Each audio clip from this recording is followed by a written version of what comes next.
Om Jnana-timirandhasya Jnananjana Shalakaya Chakshur-militam Yena Tasmai Shri Gurave Namaha. Cell phone, car, and AC and all this. And I have an AC in my home, but I'm never at home because I'm always in the office. But I have a car, but that's the only thing I use is to drive to work and back. And I think this is advanced. People are very foolish. Very, very foolish. They don't know what the purpose of life is. Practically, the purpose of life is simply to work, only to work, and get some money and spend it. As I was saying, Prabhupada used to call this a cat and dog civilization. People thought he was insulting them. Actually, he was giving them to call them cats and dogs is a great praise. They're not worthy to be called cats and dogs, because cats and dogs, they're not so foolish. Simply work. You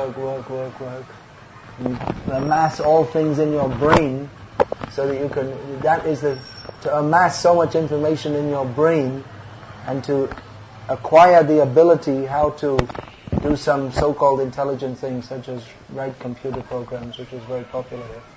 To do that, then you get that training so you can just go and work for someone who they'll kick you out without any notice. All depending on money. Even on the material platform, there's no good feeling. There's no relationship with anyone. It's just based on work and get money. And what the purpose of life, that human life, the intelligence that we have in human life, that is meant for understanding who we are, what the purpose of life is. And no such consciousness. And if you bring this up, then you'll say, what's it? It's a waste of time. We're going to the pub and we're going to drink.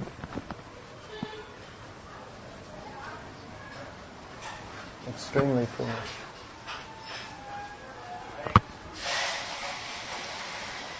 So our proposition is very simple. Human life is meant for God realization. God means Krishna. You can realize Krishna very easily by chanting Hare Krishna. But the modern civilization, so-called civilization, they're not at all civil. The so-called civilization, they'll work you so hard that you don't have time for chanting Hare Krishna. And even if they'll work you so hard that at the end of the day, even if you have a little time, you'll be so exhausted and your consciousness will be so much down that you won't feel like chanting Hare Krishna.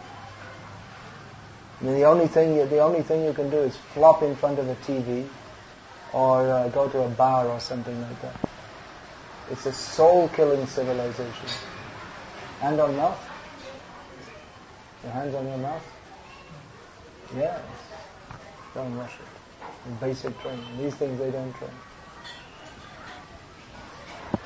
So it's a soul-killing civilization. No need to work so hard for food, clothing, shelter, all these things. But they've made it like that. They've made it like that. And what food you're getting, that's also not fresh. It's neither fresh, the vegetables you're never going to get fresh. Fresh means you take it from the ground, cut it, cook it, offer it to Krishna and take. That's fresh. But they'll be at least several hours old, minimum, if not days old, the vegetables and then that's also full of so many chemicals. There's no flavor. There's very little nutritional value. Water means, drinking water means you have to buy it. Isn't that ridiculous? You have to buy water. But even that they say it's pure and all this, but it's not. That's also, if you put it in plastic, that immediately becomes impure. And the fact that it's already, the plastic also gives some chemical reaction.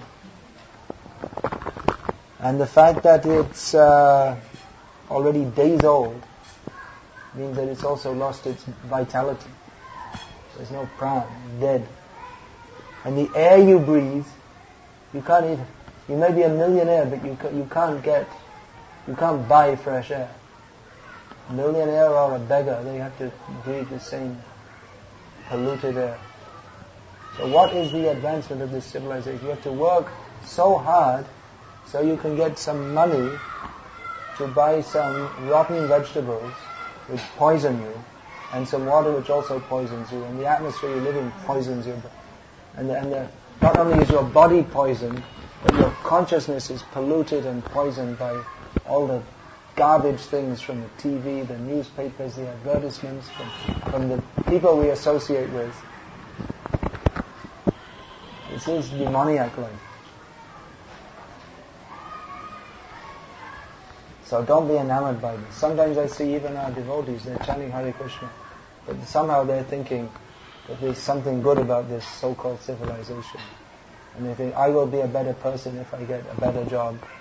Better person means you get more money you can use in Krishna's service. But it's not that someone's better because they have a PhD or someone doesn't have a PhD. This is all superficial. You shouldn't subscribe to the values of this misdirected civilization. You should subscribe to the values given by Krishna in Bhagavad Gita. This is reality. Reality doesn't mean sitting inside an air-conditioned office, fiddling around with some machines. That is not reality. Reality doesn't mean that getting some money and what reality means to know that I am an eternal servant of Krishna. This is reality. You have to be convinced of this. If we think that this is reality, this modern life we're living, then we're condemning ourselves to suffering. Because modern life, especially, life in this material world anyway means suffering. But in the modern world, more so. Now they've made a situation which they show in the advertisements. Everyone's like this. But in reality, you don't see like that. Only in the advertisements, on the TV, or maybe if you go to a party or something. But that's also all artificial. No one's actually happy. Sometimes they become surprised. They see someone's suicide case. They say, but they were always happy and smiling and joking and laughing. But inside, lying. But they make such a social milieu that you're not supposed to express that you're miserable. You're supposed to show that you're happy. And it's socially unacceptable to express the fact that actually we're miserable inside. And you always have to show. You have to walk up, slap someone on the back. Hi, how are you? Oh, everything's wonderful. You have to show like this. Tell some jokes. Laugh. But it's all false. Inside people are lying. Because it's all superficial. They just smile at someone or crack a joke. But there's actually no feeling. There's no care, there's no concern, there's nothing. It's all absolutely superficial. I know very well. I was brought up in such a society which has now come to India some 30 years later after I escaped from that. Now India has caught up with the West in having an absolutely useless way of life. India is famous in the world.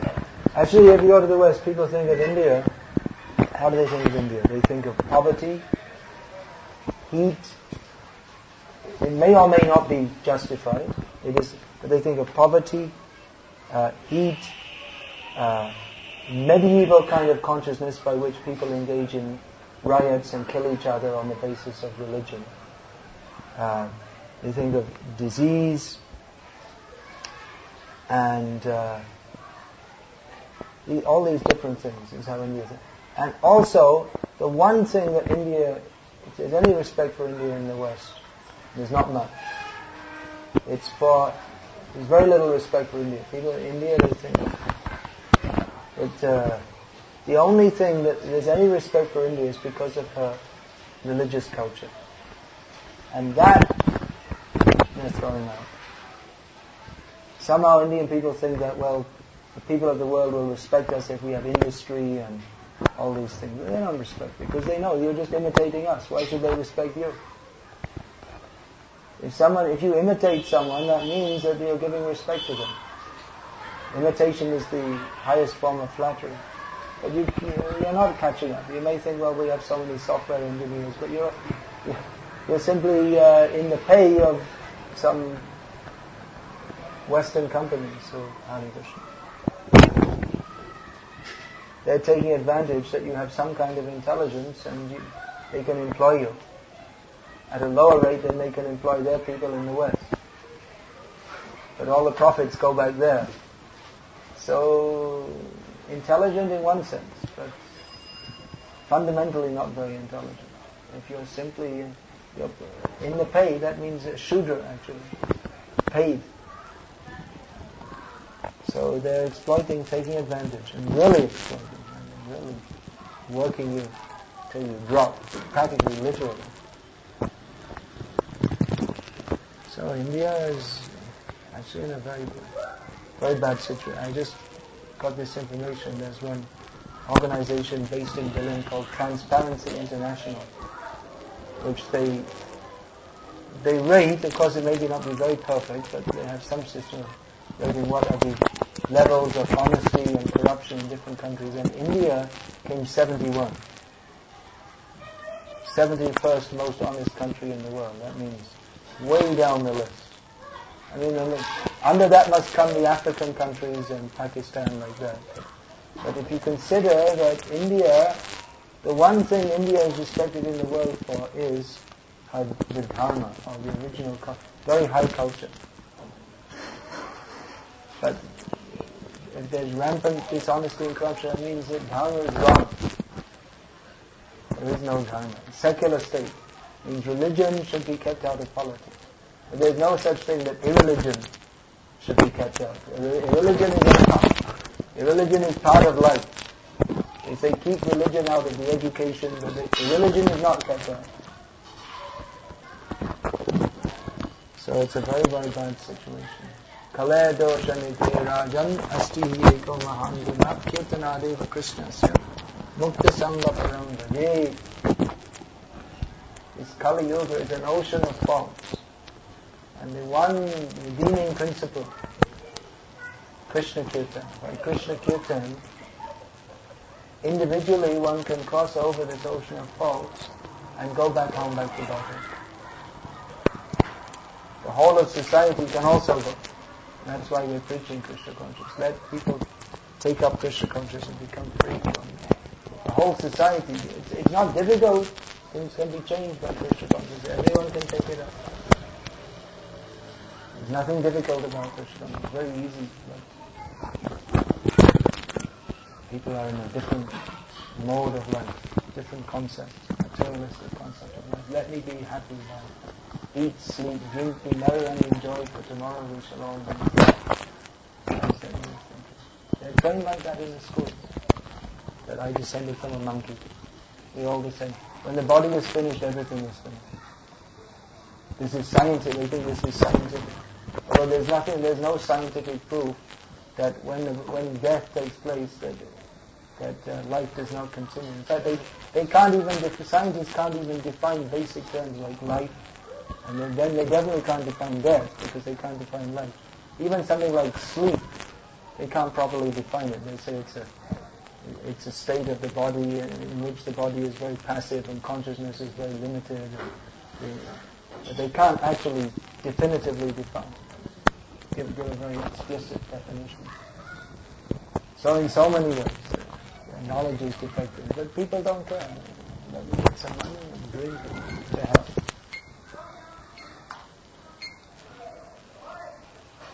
So our Krishna consciousness is a protest against this misdirected so-called civilization.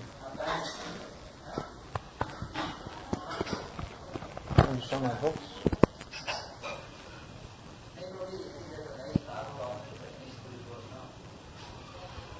So you're all chanting Hare Krishna and still have beads around your neck, so there should be beads in your hands also. This is a sign that I have beads in my hands.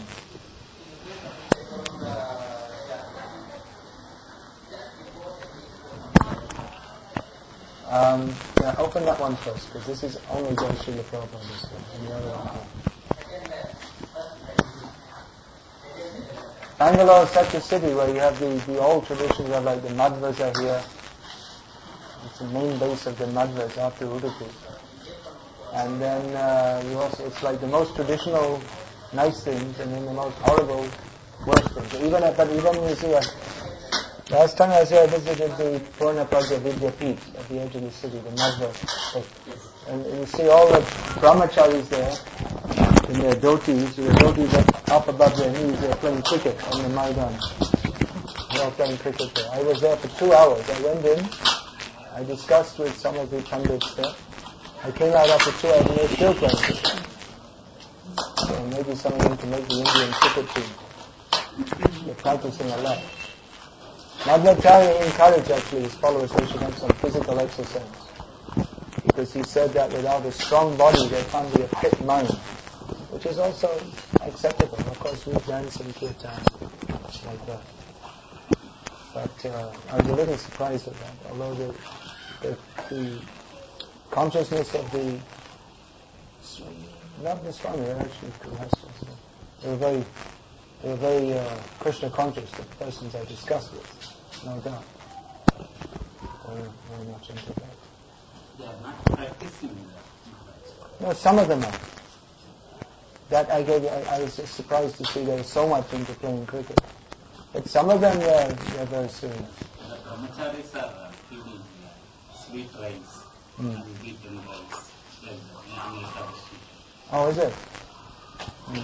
So I inquired. Well, that's outside Madhva's principles. And Madhva's actually the strict Madhva followers, they do nirjal every Ekadashi. That's the tradition. In Udupi still many are doing like that. The Swamis do like that. And many others also. Maybe they think the brahmacharis aren't ready for it or something. It's difficult to say.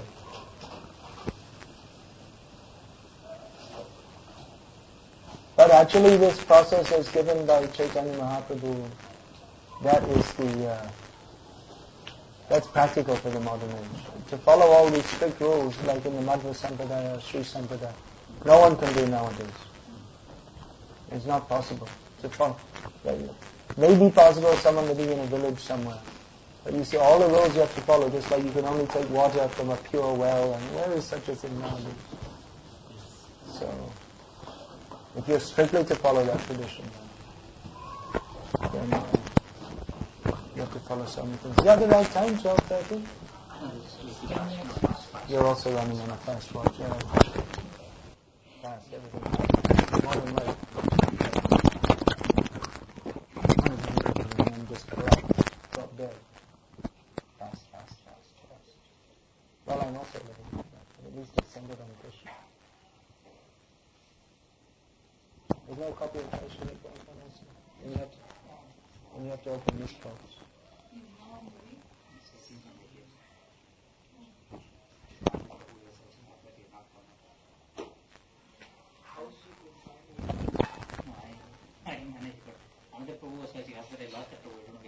Why don't you put a big sign around the front, Hare Krishna. Then it'll be easy for people to find. You go left, right, take another left, take a third right, and then it is good.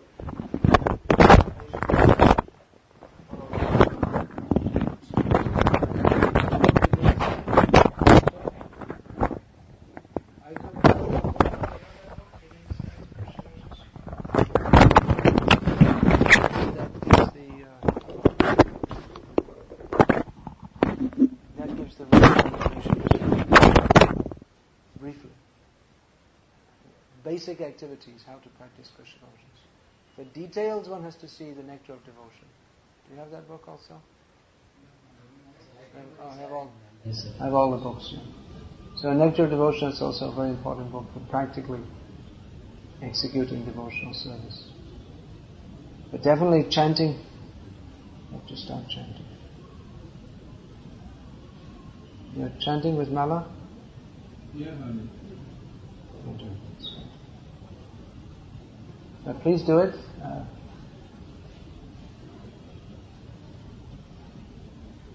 There's one saying, Anya Deva Shrainai Tomare Kahinubai E Bhakti Paramakaram.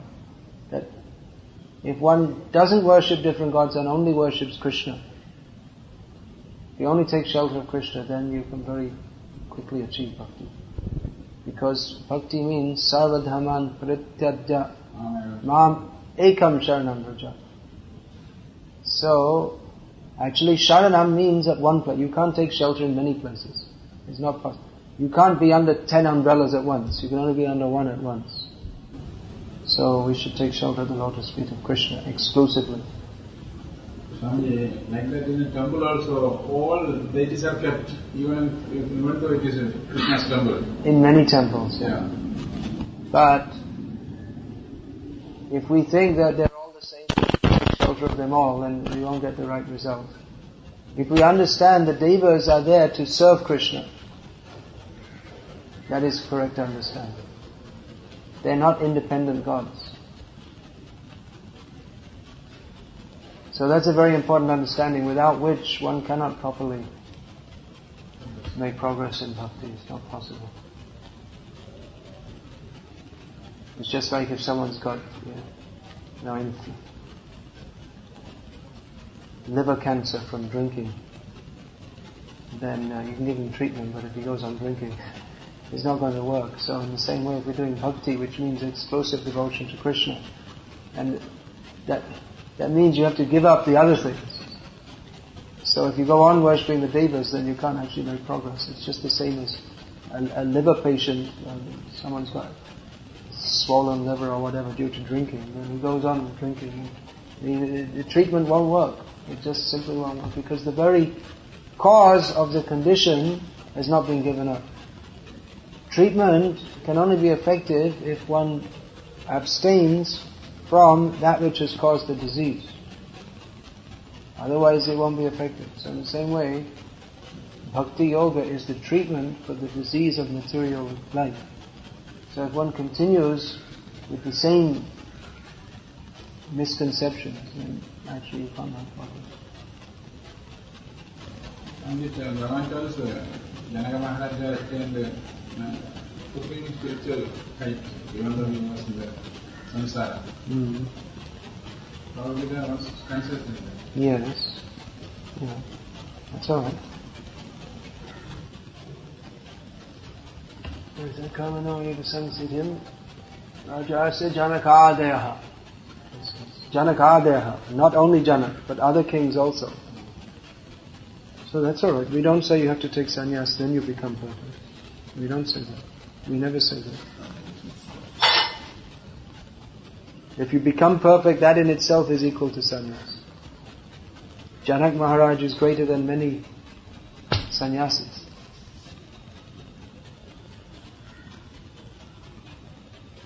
So you can remain in family life, but not in samsara. Generally these two words are used interchangeably. But one should, samsara means that which causes us to rotate within material life. But our family life should be Krishna samsara karo charavana cha. Krishna mata, Krishna pita, jive doya nama ruchi sarva dharmasa. So one should have family life centered on Krishna. And charayana cha, that means giving up all sinful activities. Sinful activities means meat eating, gambling, illicit sex and intoxication. Krishna samsara karo charayana cha. Jive doya nama ruchi sarva dharmasa. One should be merciful to other living beings. That means by distributing Srila Prabhupada's books or helping this Krishna conscious movement. Name ruchi, one should chant and have holy names, taste. This is the essence of religion. So even sannyasis in our movement, we are also, our aim is to join a family again.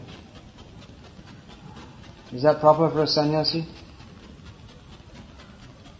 I'm sannyasi, but I want, my aim in taking sannyasi is to join a family. Krishna's family. Transcendental family. Yes. Golok Vrindavan. Yes. Beyond Vaikuntha. We want to join the family of Nanda Maharaj.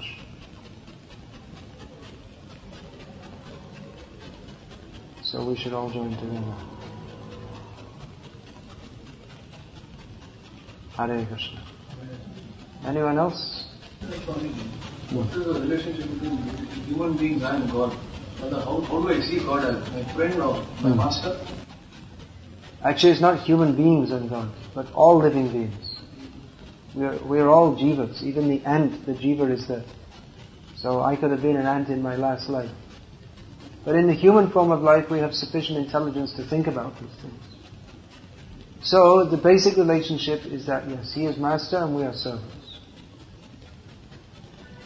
But when that relationship develops, then it may be that we also enter into a relationship with him as friend, and maybe as his parent, and maybe as lover. When we're very intimate, that's possible. But at the present stage, because at the moment we're thinking, Ishvara ham aham bhogi. I am the master, I am the controller, I am the enjoyer. Therefore in the beginning stages of bhakti we should cultivate that God, Krishna, is our master. Then as we develop, and you can see like Arjuna was the friend of Krishna, Nanda Maharaj, father of Krishna, gopis, lovers of Krishna. But that requires a great purity of consciousness to enter into such a relationship. Gradually, step by step. In the beginning we should cultivate that. I am the servant. But in the beginning a loving relationship also, not fearful. We don't have to fear. We should know he is our loving master. Swami, that means we are very different from the Supreme Lord. No, we're not very different. We're very similar actually. We're similar in nature. He's a jiva. We are jiva, he is jiva. We say Bhagavan, there is an intrinsic difference in that he is in a superior position. But he's a living being, we are a living being. So, actually when we say jiva, that means we're inferior.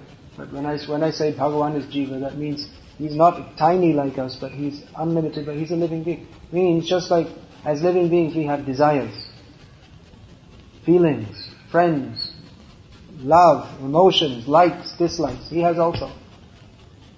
He's not whimsical, but he's also a person. So definitely we're different to him in as much as he's very great and we're very small. But we're very similar to him in as much as he's a person and we're also a person. And when the relationship of love becomes very close and strong, then that he's very great and we're very small, that becomes forgotten. Just like you see some great person, he may have a very close relationship maybe with his driver, something like that. He may have a very close, so that their status is very different, but they may joke and laugh and so many things. So when we become very close in love for Krishna, then that he's very great, he forgets, and that we're very small, we forget. That has to be developed now, step by step. But it's true, that love of Krishna is not simply some formal, dry ritual. It's a dynamic, loving relationship. So, please come forward in bhakti. You can alter, yeah. This Ramanand Prabhu is coming here daily, so you can take advantage. He can tell you what to do. It's not difficult, it's very easy actually. Bhakti is very easy. You chant Hare Krishna, self-Krishna. What is Swami opinion about the Aham Brahmasmi? Opinion is not, my opinion isn't very meaningful, because I'm just a tiny little being. But we should follow the opinion of great acharyas. Aham Brahmasmi means I'm spiritual, doesn't mean I'm God. In Bhagavad Gita, Lord Krishna says, Arjuna says about Krishna, Param Brahma. Param Brahma. Yes. Pavitram Paramam Bhavan. You are the Param Brahma. So we are Brahma means we're not this body. The body is temporary. I am a spiritual jiva, living being. I am eternal. That doesn't mean that Aham Param Brahma.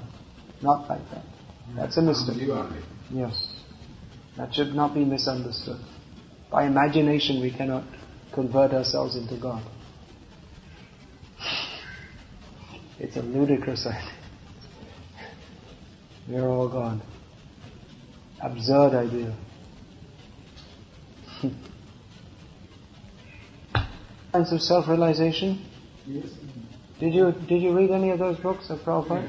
He's an engineering student, Raju. Yeah, but it doesn't mean he's reading Yeah, Prabhupada's he's books. doing. He has asked some genuine questions on it. Yeah. I never expected from him. Oh, that's why I'm asking. If you read, did you read any of Prabhupada's books? I actually don't finished any of those.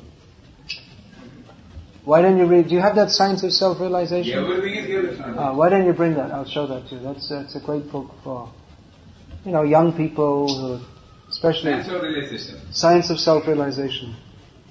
It presents the ancient Vedic knowledge in a modern context in a very straightforward way. It's very popular actually, especially among young educated people. The Science of Self-Realization.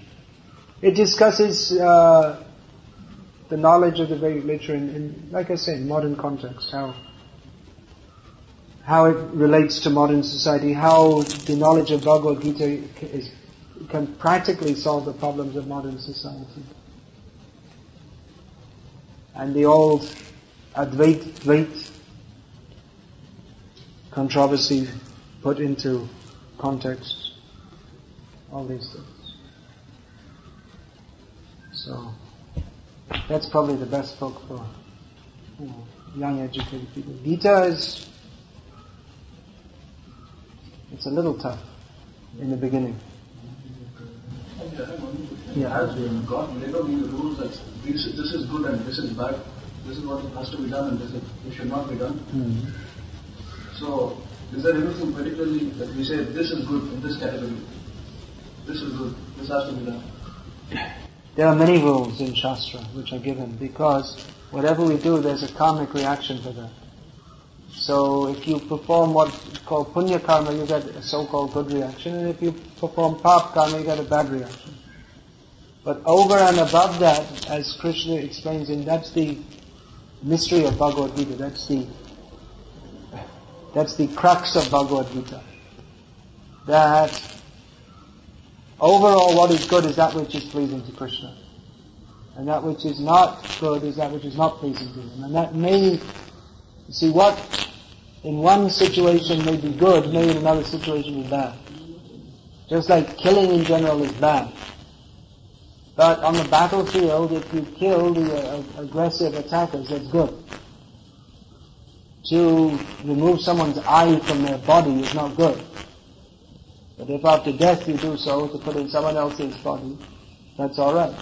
But if you do it while they're still alive, it's horrible. So, you have to everything has to be understood in context. Actually, human life is very complex. That's why we find Mahabharata is very complex, because there are different rules. Sometimes they come in conflict. Generally, to tell a lie is bad, but sometimes if you tell a lie, you can save someone's life. That comes in Mahabharata.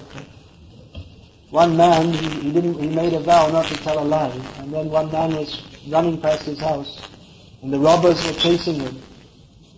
So he ran past, and then the robbers came and said, "Did you see that man running?" He said, "Yes, where did he go?" He went that way. They caught him and killed him. You should have told a lie. You should have pointed him in the other direction. So the man who didn't tell a lie went to hell after he died, because he didn't tell a lie in that circumstance. So it can be quite complex. That's why you need a guru, actually. Someone who's supposed to guide you in all the details. Someone who's more experienced. Absolute good. There is. The absolute good is to do that which is pleasing to Krishna. And generally that will include don't tell lies, don't steal, don't cheat, don't kill. But in some cases that may have to be done also. So what's the definition of good? The definition of good is to do that which is pleasing to Krishna. Because he's in the absolute position. And actually, whatever we do for Krishna's pleasure, that is for the good of all living beings.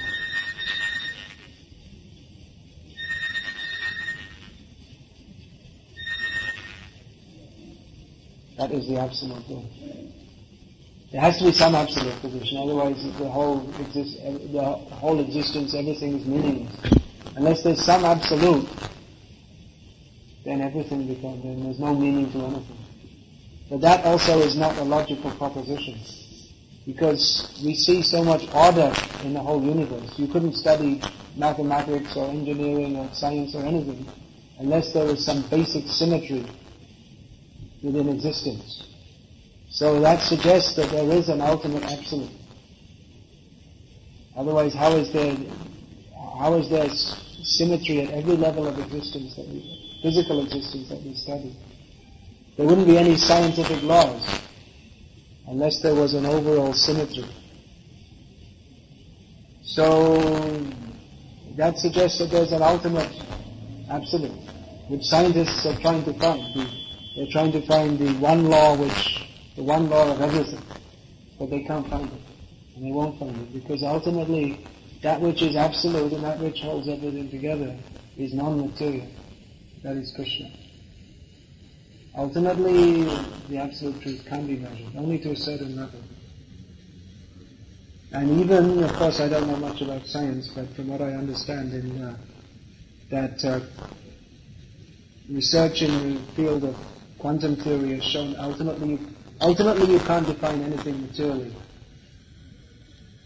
You can't actually define. If you go deeper and deeper and deeper, then they find that it's undefinable.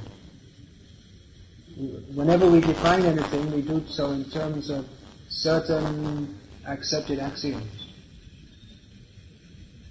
But then we find at the subatomic level that doesn't apply. So, it seems to defy reality. But anyway, the ancient Vedic rishis, ancient and modern also, there are still Vedic rishis today. They come in on a completely different level. Modern science is based on the supposition that everything can be understood simply by observation and hypothesis. Observation, hypothesis, and then come to a conclusion. But the conclusion that, again, they find something which rebuts the conclusion. So again they're lost, and again they go on researching.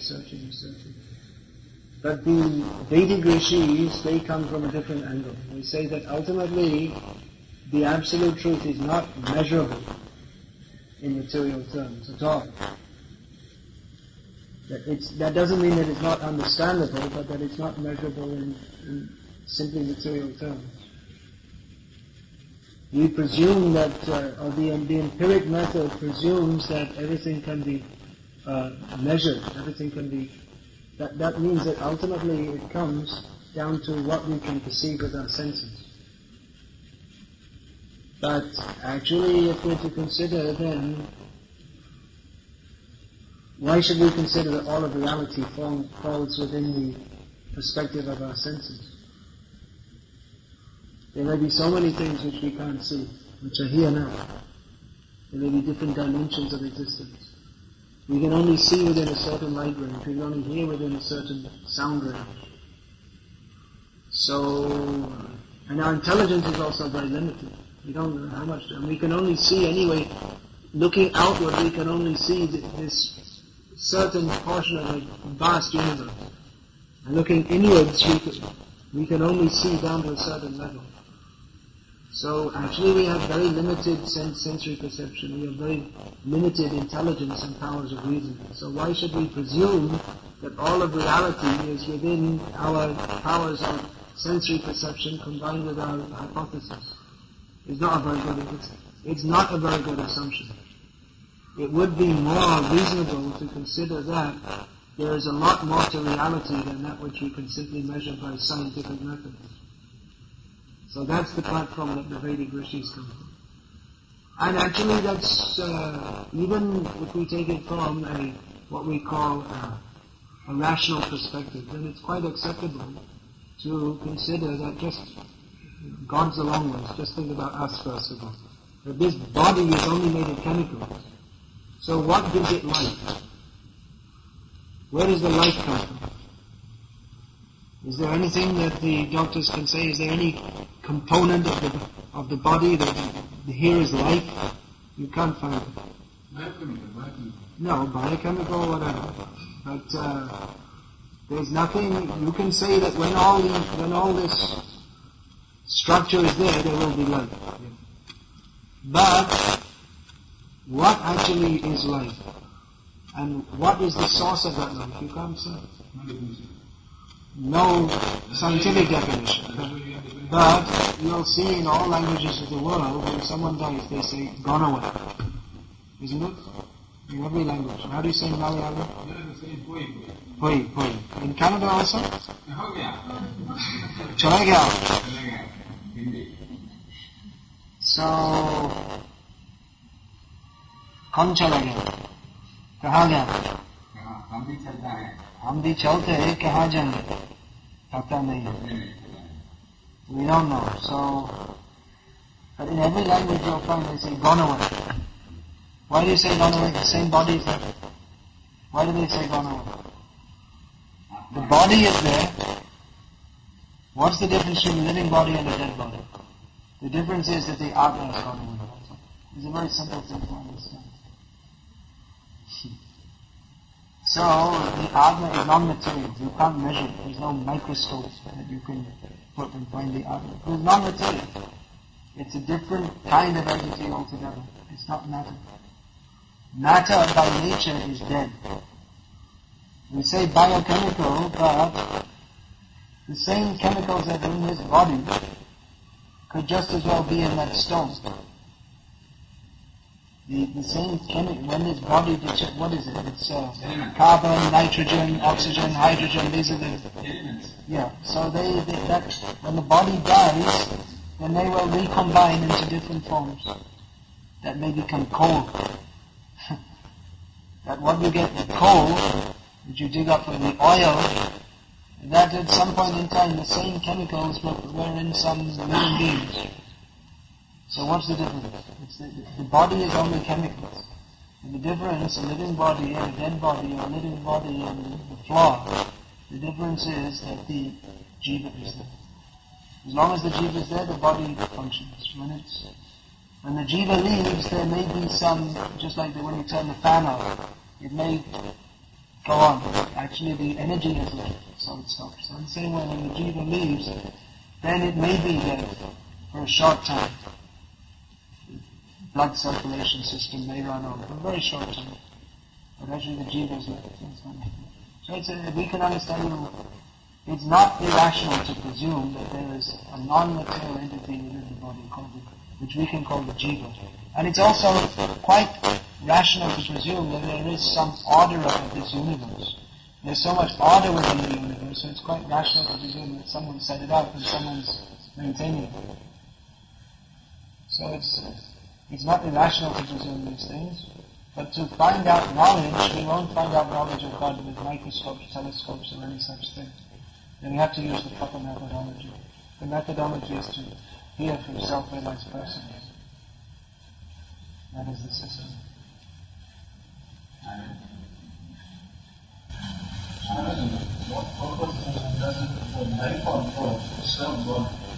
It doesn't serve him any purpose, but we have decided that we want to be separate from God. Because we are separate from Him, therefore we have come to this place. He's given us a place to be separate from Him. There's no pleasure for Him. His abode is full of Vrindavan. This material world is like a prison. The purpose like that, because we have chosen to be separate from Him. Therefore we come here and we're separate. And we try to enjoy, but we don't enjoy. Otherwise there's no meaning to life except to revive our lost relationship with Krishna. Otherwise there's no meaning. What is there to live? You live, you die, and what's it? Materially speaking, there's no purpose. Simply like that. You live, you get born, you grow up, you learn something, you die. What is the purpose? No purpose. Watch TV, play soccer, go to a party. What's the purpose? There's no... What purpose? Serve God. That's what I'm saying. For him, there's no benefit for him. But because we who are part and parcel of him have chosen to live separately from him, he has given us facility to do so. He doesn't get anything from us. He has nothing to gain from us. We are the losers because we are separate from Him. So we can improve our position by serving Him and going to Goloka and Dham. He doesn't need us. He has nothing to gain from us.